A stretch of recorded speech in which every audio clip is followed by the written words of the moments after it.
Hello students, welcome to the D chemistry classes and मैं दीपेंद्र कुमार। मैं आज आपको प्रिपरेशन ऑफ फिनॉल डिस्कस करूंगा।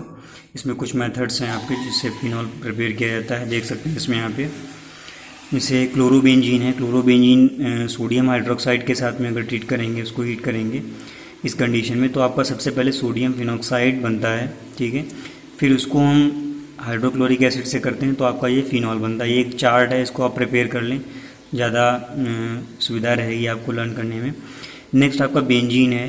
बेंजीन को अगर ओलियम से ट्रीट करते हैं तो बेंजीन न्यूक्लियस पर सल्फोनेशन हो जाता है। यहाँ पर देख सकते हैं ये जो आपका SO3H लिखा हुआ है, इसका मतलब है सल्फोनिक एसिड। ये आपका सल्फोनिक ग्रुप है, ये इंट्रोड्यूस होता है। इसके बाद में sodium hydroxide in presence of acid, इसको ट्रीट करते हैं तो आपका फिनॉल मिल जाता है, यानी कि जो आपका सल्फोनिक एसिड ग्रुप है वो OH से रिप्लेस हो जाता है।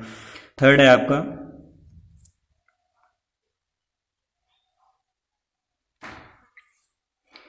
एनिलीन से बेंजीन डाइजोनियम क्लोराइड पहले बनाएंगे, जो कि आपने प्रीवियस चैप्टर में भी स्टडी किया हुआ है। उसको वाटर के साथ में अगर ट्रीट करेंगे तो आपका फिनॉल बनेगा। ये आपका इंपॉर्टेंट रिएक्शन है, ध्यान रखिएगा। नेक्स्ट आपका है क्यूमीन। ये क्यूमीन का स्ट्रक्चर है, ठीक है। ये आपका ऑक्सीजन के साथ में रिएक्शन करता है, ऑटो ऑक्सीडेशन करता है, और ये क्यूमीन पेरोक्साइड हाइड्रोपेरोक्साइड बनाता है। उसके बाद में वाटर हाइड्रोलिसिस कराते हैं इस पर, तो आपका फिनॉल बनता है। इन्फॉर्मेशन के लिए आपको ये बता दें कि ओलियम जो होता है, हो सकता है मल्टीपल चॉइस क्वेश्चन में आपको कहीं से आ जाए, तो यहाँ ओलियम जो होता है वो कंसनट्रेट H2SO4 एंड SO3 का मिक्सचर होता है। कंबाइनली उसको हम H2SO7 बोलते हैं। ये हाईली कंसनट्रेटेड सल्फ्यूरिक एसिड होता है जिसे हम ओलियम बोलते हैं। उसके बाद में नेक्स्ट आपका है फिजिकल प्रॉपर्टीज़। फिजिकल प्रॉपर्टीज़ में जैसे आपका बॉइलिंग पॉइंट है, देख लेते हैं, जो कि आपने प्रीवियस चैप्टर में भी पढ़ा है, बिल्कुल वैसे ही सेम वे में यहाँ भी है। Boiling points of alcohol and phenols increases with increasing in the number of carbon atom due to increase in van der Waals forces. देखिए जैसे जैसे नंबर ऑफ कार्बन एटम्स बढ़ते हैं दोनों में, वैसे वैसे बॉइलिंग पॉइंट भी इंक्रीज हो जाता है। क्यों इंक्रीज हो जाता है? क्योंकि वैन डर वाल्स फोर्सेज भी इनके बीच में बढ़ जाते हैं। नेक्स्ट आपका है एल्कोहल का जो बॉइलिंग पॉइंट होता है वो डिक्रीज होता जाता है उसमें अगर ब्रांचिंग होती जाती है, यानी कि अगर उसमें ब्रांचिंग हो रही है, ठीक है, तो उसका जो बॉइलिंग पॉइंट है वो डिक्रीज हो जाता है। क्योंकि जो वैन डर वाल्स फोर्सेज होते हैं वो जैसे जैसे ब्रांचिंग बढ़ती है वैसे वैसे सरफेस एरिया के साथ साथ वो भी डिक्रीज होते जाते हैं। यहाँ पे लिखा भी है, इसको हमने मेंशन किया है, तो ये चीज़ आप ध्यान रखिएगा। इससे छोटे छोटे मल्टीपल चॉइस क्वेश्चंस आपको मिल सकते हैं एग्जाम्स में। नेक्स्ट पॉइंट आपका है the boiling points of alcohol and phenols are higher in comparison the other classes compounds. ये जो अदर क्लासेस कंपाउंड्स की हम बात कर रहे हैं, जिसमें आपका हाइड्रोकार्बन है, ईथर्स है, हेलोल्केन्स है, हेलोरिन्स है, इनसे ज़्यादा होता है। उसका रीज़न है क्योंकि ये जो आपकी इंटरमॉलिक्यूलर हाइड्रोजन बॉन्डिंग होती है इनके बीच में, ठीक है, ये रिस्पॉन्सिबल होते हैं उनके हाई बॉइलिंग पॉइंट्स के लिए। और ये जो आपके बॉइलिंग पॉइंट्स हैं, अगर इनमें कंपेरेबल, मतलब कहने का मतलब है ये जो आपके कंपाउंड्स हैं ये उसी के मॉलिक्यूलर मास के अप्रॉक्सीमेटली होने चाहिए, क्योंकि अगर बहुत ज़्यादा डिफरेंस है तो उसमें इस तरह के क्वेश्चंस का कोई मतलब नहीं होता है, कोई लॉजिक नहीं होता। नेक्स्ट आपका है the high boiling points of alcohol are mainly due to the presence of intermolecular hydrogen bond which is lacking ethers and hydrocarbon. अगर क्वेश्चन आता है कि ईथर्स और हाइड्रोकार्बन से ज़्यादा है एल्कोहल्स का बॉइलिंग पॉइंट, तो आप उसमें रीजन में मेंशन कर सकते हैं due to intermolecular hydrogen bonding. उसके बाद नेक्स्ट सॉल्युबिलिटी है। एल्कोहल्स की जो सॉल्युबिलिटी होती है वो उनके हाइड्रोजन बॉन्ड्स की वजह से ज़्यादा होती है, यानी यूँ कह सकते हैं कि एल्कोहल्स और जो फिनॉल्स हैं वो आपके वाटर में हाईली सोल्यूबल होते हैं due to presence of hydrogen bond. क्योंकि जो एल्कोहल और फिनॉल दोनों जो हैं ये आपके हाइड्रोजन बॉन्ड फॉर्म कर लेते हैं। उसके बाद नेक्स्ट है solubility decreases with increase in size of alkyl और एरिल ग्रुप। ये हमने प्रीवियस चैप्टर में भी आपको डिस्कस किया है, फिर से एक बार डिस्कस कर देते हैं। ये जो सॉल्युबिलिटी होती है वो डिक्रीज होती जाती है जैसे जैसे एल्काइल चेन, यानी कि नंबर ऑफ कार्बन एटम्स बढ़ेंगे वैसे वैसे एल्काइल या एरिल ग्रुप्स भी बढ़ेंगे। और जो आपके एरिल और एल्काइल ग्रुप्स होते हैं वो हाइड्रोफोबिक नेचर होते हैं। हाइड्रोफोबिक का मतलब होता है वाटर रिपेलिंग, वाटर से रिपेल करते हैं। तो वाटर से रिपेल करेंगे तो सॉल्युबिलिटी आपकी डिक्रीज हो जाएगी। नेक्स्ट आपका है केमिकल रिएक्शंस। देखिए एल्कोहल जो होता है वो न्यूक्लियोफाइल एंड इलेक्ट्रोफाइल दोनों की तरह एक्ट कर सकता है, यहाँ पे मेंशन भी किया है। अगर आपका OH बॉन्ड ब्रेक होता है तो आपका जो अल्कोहल है वो न्यूक्लियोफाइल की तरह एक्ट करता है, और अगर आपका कार्बन ऑक्सीजन बॉन्ड ब्रेक होता है तो आपका वो इलेक्ट्रोफाइल की तरह एक्ट करता है। इसमें देख सकते हैं यहाँ पे हमने इसकी मैकेनिज़्म भी मेंशन की है। ये आपका अल्कोहल है, ठीक है।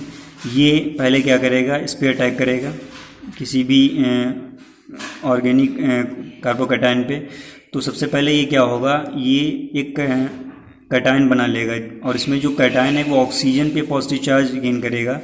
तो ऑक्सीजन पर जब पॉजिटिव चार्ज आएगा तो हाईली अनस्टेबल होता है। इसकी वजह से यहाँ पर ये अपना एक प्रोटॉन लूज़ करके स्टेबल हो जाता है। तो यहाँ पर ये जो अल्कोहल है, यहाँ देख सकते हैं ये ऑक्सीजन और हाइड्रोजन बॉन्ड यहाँ पे ब्रेक हुआ है, ठीक है। तो ये एज न्यूक्लियोफाइल वर्क कर रहा है, क्योंकि यहाँ पर देखिए इसका अटैक इस पे हुआ है। ये इलेक्ट्रॉन डिफिशिएंट पोजीशन, और इलेक्ट्रॉन डिफिशिएंट पोजीशन पर आपका न्यूक्लियोफाइल जो कि इलेक्ट्रॉन रिच होता है ही अटैक कर सकता है। नेक्स्ट आपका है, इसका पहले प्रोटोलिसिस कराते हैं या प्रोटोनोलिसिस कराएंगे। तो यहाँ पे जब प्रोटॉन ऐड हो जाएगा तो तब भी आपको एक कैटायन बनाएगा।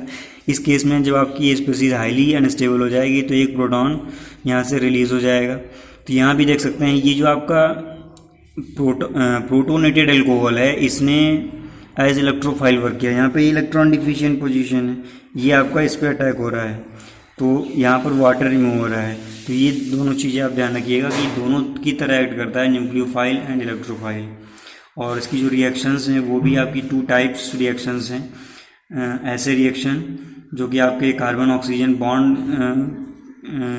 के ऊपर हों, और दूसरा आपका है ऑक्सीजन एंड हाइड्रोजन। यहाँ पे लिखा भी है reactions involving cleavage of carbon oxygen bond and reaction involving cleavage of oxygen and hydrogen. तो केवल 2 ही टाइप की रिएक्शंस हैं, इन पर हम स्टडी करेंगे।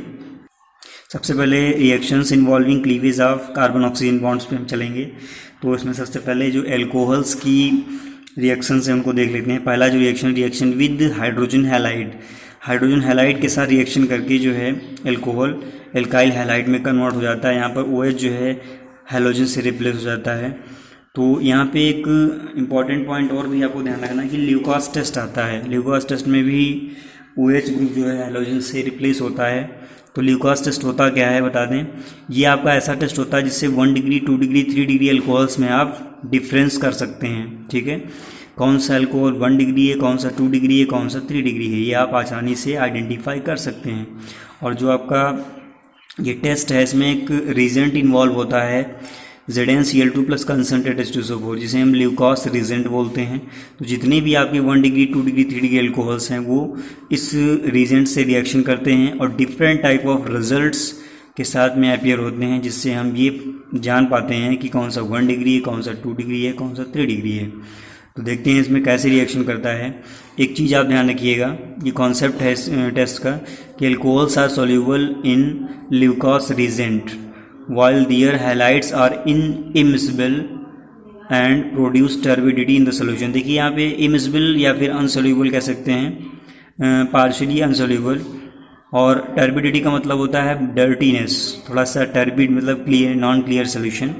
तो एल्कोहल्स जो होते हैं वो ल्यूकास रीजेंट में सोल्यूबल होते हैं, बट उनका जो हैलाइड बनता है उन्हीं के करस्पॉन्डिंग एल्काइल हैलाइड जो जनरेट होता है वो आपका टर्बिडिटी प्रोड्यूस करता है। तो यहाँ पे देखते हैं सर, सबसे पहले 3 डिग्री अल्कोहल है, इसको अगर ल्यूकास रीजेंट से ट्रीट करेंगे रूम टेम्परेचर पर तो ये बहुत तेज़ी से अल्काइल हैलाइड बना लेता है, ठीक है।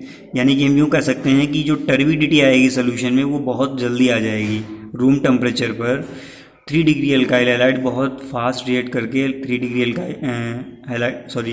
अल्कोहल ल्यूकास रीजेंट से रिएक्शन करके 3 डिग्री अल्काइल हैलाइड बहुत तेज़ी से बनाते हैं। दैट्स मीन बहुत जल्दी आपकी टर्बिडिटी आती है। उसके बाद 2nd डिग्री जो अल्कोहल है वो जब ल्यूकास रीजेंट से ट्रीट किया जाता है तो उसमें थोड़ा सा टाइम लेता है, वो टाइम टेकिंग प्रोसेस है और थोड़ा स्लो होता है रूम टेम्परेचर पर। यानी कि इसमें जो टर्बिडिटी है आफ्टर सम टाइम आती है।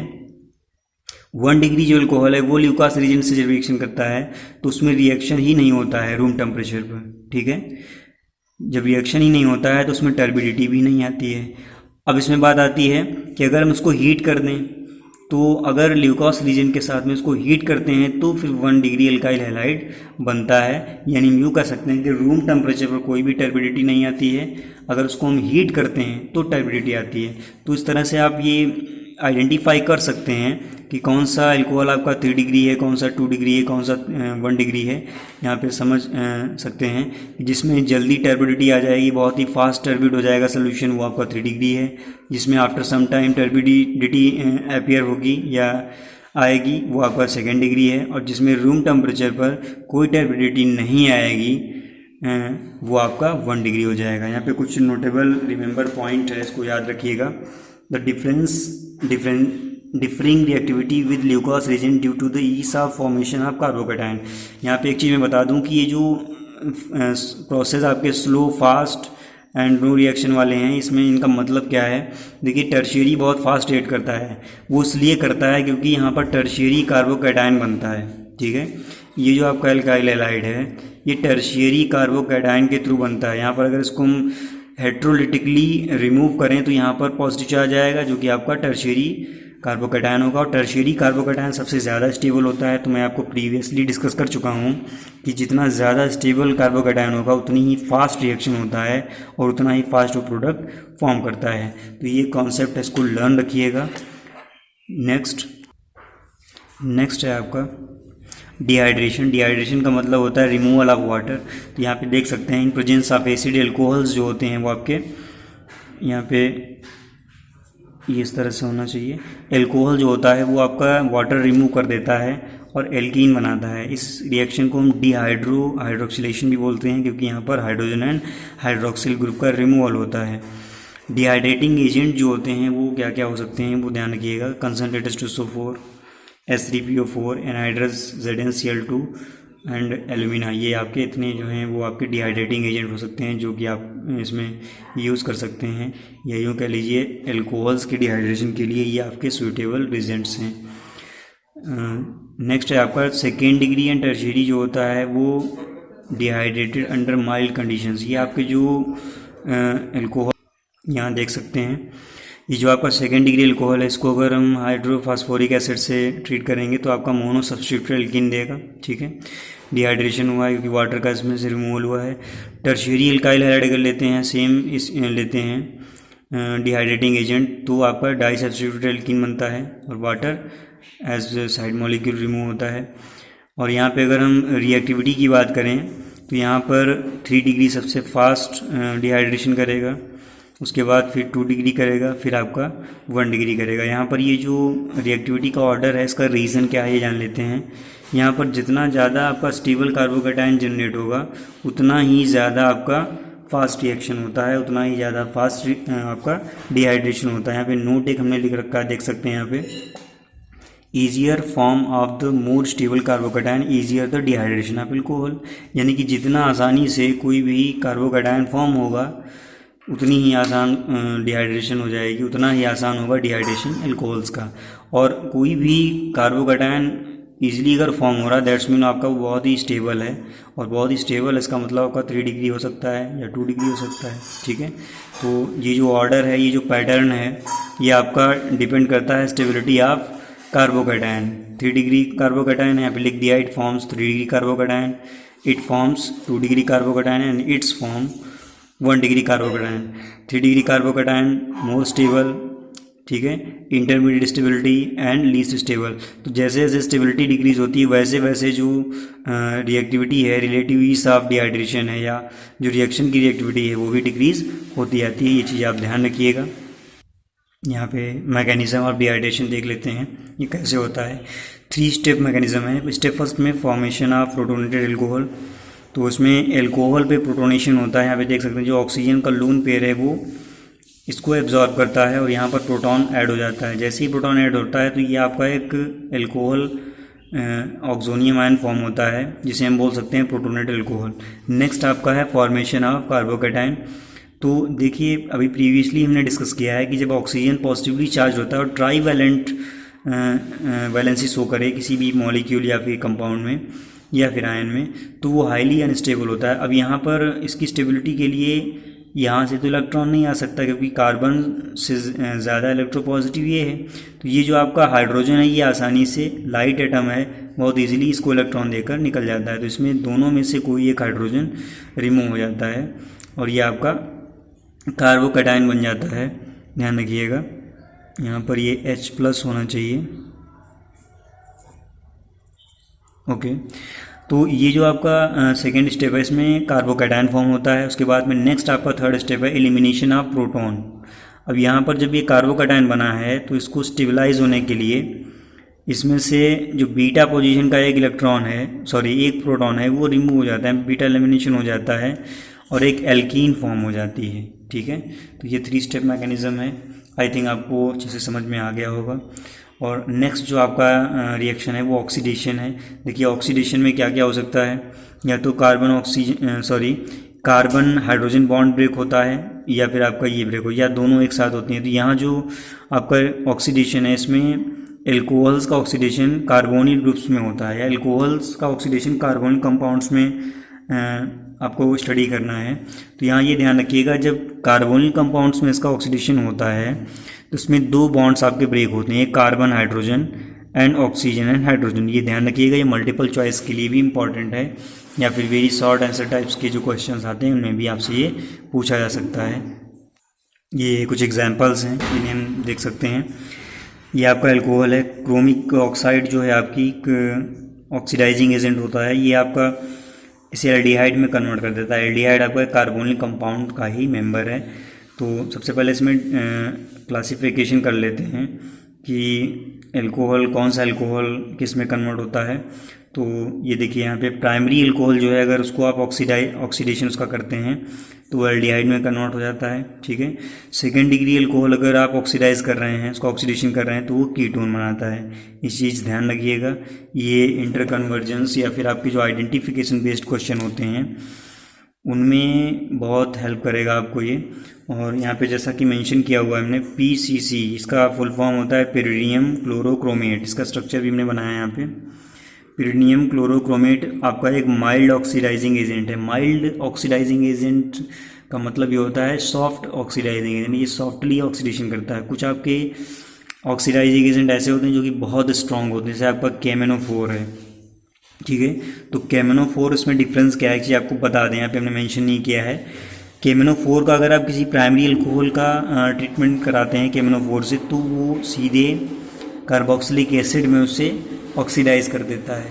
बट अगर माइल्ड ऑक्सीडाइजिंग एजेंट यानी जैसे PCC है, इसको अगर आप लेते हैं तो ये केवल एल्डिहाइड में ही इसको कर पाता है। ठीक है, फर्दर अगर इसका फिर से आप PCC डाल के करते हैं तो ये कार्बोक्सिलिक एसिड में कन्वर्ट हो जाएगा, बट सीधा नहीं होता है, 2 स्टेप्स में होता है। तो ये जो आपका PCC है, अगर यहाँ पर KMnO4 से रिप्लेस कर दिया जाए तो यहाँ पर ये CHO के बजाय यहाँ पर COOH यानी कि एक कार्बोक्सिलिक एसिड बनेगा। ठीक है, तो ये चीज़ आप ध्यान रखिएगा। नेक्स्ट एक रिमेंबर पॉइंट है, ये आपका 3 डिग्री अल्कोहल जो है वो ऑक्सीडेशन नहीं करता है माइल्ड ऑक्सीडाइजिंग एजेंट से। तो ये क्यों नहीं करता है, इसका रीज़न मैं आपको बता दूं कि ये जो आपका टर्शियरी अल्कोहल होता है इसके पास में ये जो कार्बन है, ध्यान दीजिएगा, ये जो कार्बन है जिससे हाइड्रोक्सी ग्रुप अटैच होता है उस पर कोई भी हाइड्रोजन नहीं होता है। ठीक है, इस पर कोई हाइड्रोजन नहीं होता है, इस वजह से इसका ऑक्सीडेशन नहीं होता है। और इसका ऑक्सीडेशन अगर होता भी है यहाँ पे तो ये एलिमिनेशन के थ्रू एल्कीन बना लेता है, एल्डिहाइड या कीटोन नहीं बनाता है। ये चीज़ ध्यान रखिएगा। यहाँ पे मेंशन भी किया है 1 डिग्री एल्कोहल है, एल्डिहाइड बनेगा। ठीक है, कॉपर मेटल के साथ में। 2 डिग्री एल्कोहल है तो कीटोन बनाएगा। 3 डिग्री एल्कोहल है तो ये एल्कीन बना देता है। ये चीज़ ध्यान रखिएगा। यहाँ पर 1 डिग्री एंड 2 डिग्री जो आपके अल्कोहल है इनका तो ऑक्सीडेशन हो जाता है, बट यहाँ पर इसका डिहाइड्रेशन हो जाता है। क्वेश्चन अगर आता है कि ऐसा क्यों होता है तो आप उसमें रीजन में मेंशन कर सकते हैं, because 3 degree alcohol have no hydrogen at the carbon which is attach to the hydroxy group. ठीक है, मैंने यहाँ पे इसको मेंशन भी किया है, तो ये चीज़ आप ध्यान रखिएगा। और यहाँ पे एक पॉइंट भी याद रखने वाला है, 3 degree alcohols readily undergo elimination to yield alkene. और अगर इसको हम KMnO4 से ट्रीट करते हैं, यहाँ पे देखिए मेंशन भी किया है हमने, तो ये ऑक्सीडाइज हो जाता है एसिड एंड कीटोन में, कार्बोक्सिलिक एसिड एंड कीटोन में। देखिए कैसे होता है, टर्शियरी एल्कोहल को पहले हम क्या करते हैं, एसिडिफाइड करते हैं, एसिड से ट्रीट करते हैं, तो ये एल्कीन में चेंज हो जाता है, ठीक है, इसका एलिमिनेशन हो जाता है। फिर इस एल्कीन को हम KMnO4 से ट्रीट करते हैं तो आपका एक डाईऑल बनता है, ठीक है, डाईऑल एक बनता है जो कि एक एल्कोहल सीरीज का ही मेंबर है, और ये फर्दर तुरंत ऑक्सीडाइज हो जाता है कार्बोक्सिलिक एसिड एंड कीटोन में। ध्यान रखिएगा ये एसीटोन है और ये आपका एसिटिक एसिड है, तो केवल KMnO4 ही इसको ऑक्सीडाइज कर पाता है। तो अभी हमने जैसा कि बताया था आपको कि KMnO4 बहुत ही हाईली ऑक्सीडाइजिंग एजेंट है, बहुत ही स्ट्रॉन्ग ऑक्सीडाइजिंग एजेंट होता है, जैसा कि आपने इसमें देखा है। अभी नेक्स्ट आपको लास्ट में आपको एक वर्कशीट मिलेगी जिसे आपको सॉल्व करना है, और आई थिंक वो जो भी आपके क्वेश्चंस हैं वो सारे वीडियो बेस्ड हैं। तो प्लीज़ आपसे रिक्वेस्ट है कि वीडियो को बहुत अच्छे से वॉच एंड लिसन करें, और वीडियो अगर पसंद आए तो उसको लाइक एंड शेयर करें, और हमारे यूट्यूब चैनल को डी केमिस्ट्री क्लासेस के नेम से है उसको ज़रूर सब्सक्राइब करें, ताकि हमारा जो नया वीडियो है वो आप तक सबसे पहले पहुँचे, उसका नोटिफिकेशन सबसे पहले आपको मिले।